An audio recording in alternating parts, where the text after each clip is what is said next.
New this morning, Israeli Prime Minister Benjamin Netanyahu has stopped aid from entering Gaza as phase one of the ceasefire has expired. Now, Israel claims Hamas rejected its proposal to extend the first phase of the deal. Negotiations for the second phase have been stalled. And overnight, Secretary of State Marco Rubio ordered the expedited delivery of $4 billion in military aid to Israel. Now, Rubio said that some of that aid had been put on hold by President Biden. Meanwhile, Ukraine's President Zelensky is about to be welcomed at the Ukraine summit in London. Canadian Prime Minister Justin Trudeau arrived just moments ago. Britain's Keir Starmer told Zelensky yesterday that he's giving him his full backing. Congresswoman Sarah Jacobs of California joins us now. She is a member of both the Armed Services and Foreign Affairs Committees. Congresswoman, welcome to the table this morning. You have the realignment of NATO, the realignment of the G8, the realignment of our relationship with our allies as they are gathering in Europe to put together a plan for peace for Ukraine, while the United States sits here alone, isolated, but with their new bosom buddy, Mr. Vladimir Putin. Probably the most disturbing part for me is the reaction of Republican senators in particular. And I want to play for you just a small little mashup of Senator Lindsey Graham, what we call the before times and the now times. Let's listen to Senator Graham. I want to tell you and your people, you're the ally I've been hoping for all my life. Not one American has died defending Ukraine. You've taken our weapons and you've kicked their ass.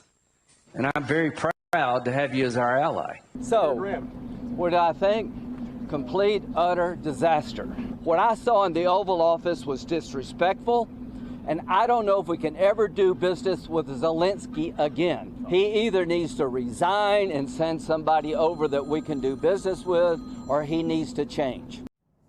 You have Elon Musk, who is an unelected official of this administration, now out here pushing that we leave NATO. All right. The Secretary General just arrived. The Secretary General just arrived in this conversation in London.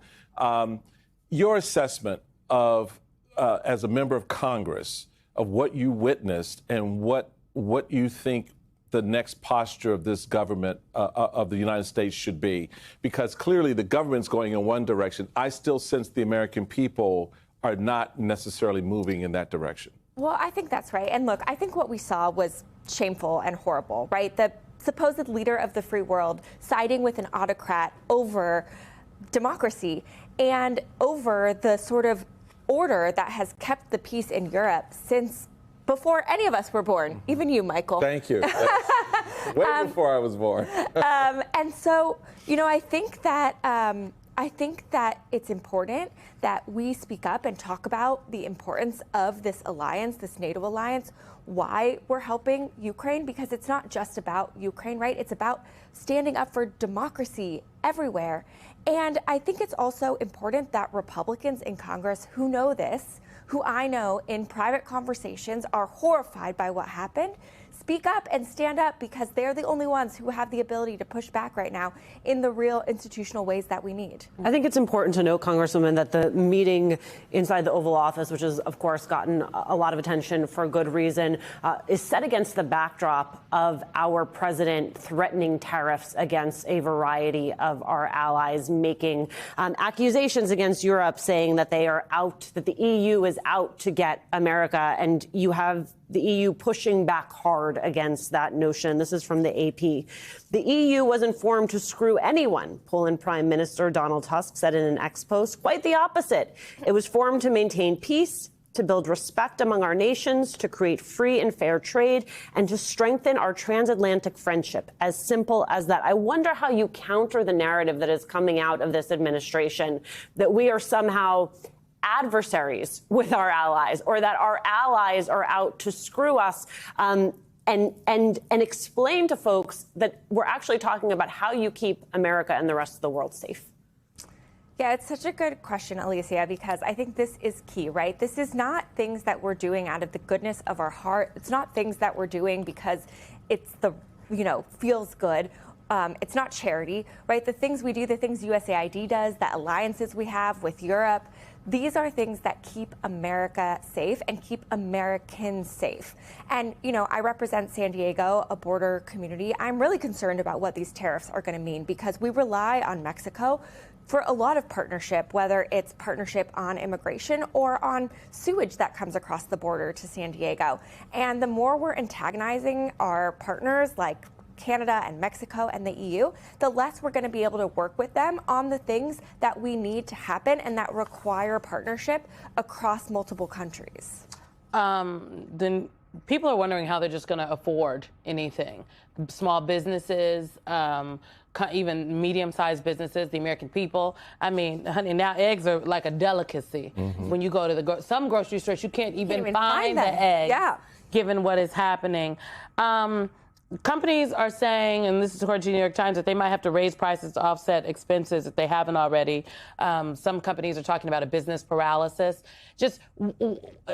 I don't know if if the American people have connected the two yet, that the prices are very high still. Companies might have to raise prices even more, and it's due to the policies of this administration and the president and Republicans who are going along with it. How do you connect the dots for the American people in a way that they feel it and understand it and want to do something differently at the ballot box? Yeah, so first of all, I think it's important to explain how tariffs actually work, right? Tariffs are not actually paid by the country. They're paid by the importing business, the U.S. business that imports that good, which means it's American businesses that are going to be bearing the cost of these tariffs.